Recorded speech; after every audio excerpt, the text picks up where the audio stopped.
বাংলাদেশ ব্যাংকের হাল ধরলেন এমন এক ব্যক্তিত্ব যার হাত ধরে শুরু হতে যাচ্ছে কেন্দ্রীয় ব্যাংকের এক নতুন ইতিহাস। দীর্ঘ জল্পনা-কল্পনার অবসান ঘটিয়ে ড. আহসান এইচ মনসুরকে সরিয়ে গভর্নর হিসেবে নিয়োগ দেওয়া হয়েছে অভিজ্ঞ ব্যাংকার মোস্তাকুর রহমানকে। অর্থ মন্ত্রণালয়ের আজকের এই প্রজ্ঞাপন কেবল একটি পদের পরিবর্তন নয়, বরং দেশের ভঙ্গুর ব্যাংকিং খাতে সংস্কারের এক বিশেষ সংকেত।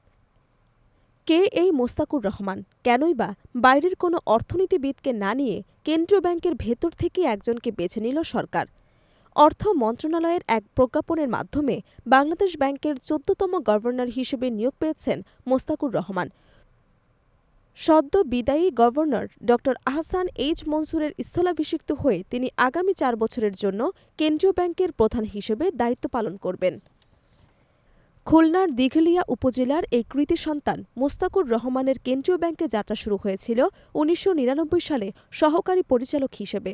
দীর্ঘ ২৫ বছরের বর্ণাঢ্য কর্মজীবনে তিনি ফরেক্স রিজার্ভ ম্যানেজমেন্ট এবং ফাইন্যান্সিয়াল ইন্টিগ্রেটের মতো অত্যন্ত সংবেদনশীল বিভাগে কাজ করেছেন। বিশেষ করে বাংলাদেশ ফাইন্যান্সিয়াল ইন্টেলিজেন্স ইউনিট বা বিএফআইইউ এর অতিরিক্ত পরিচালক হিসেবে অর্থ পাচার রোধে তার অনবদ্য ভূমিকা ছিল প্রশংসনীয়।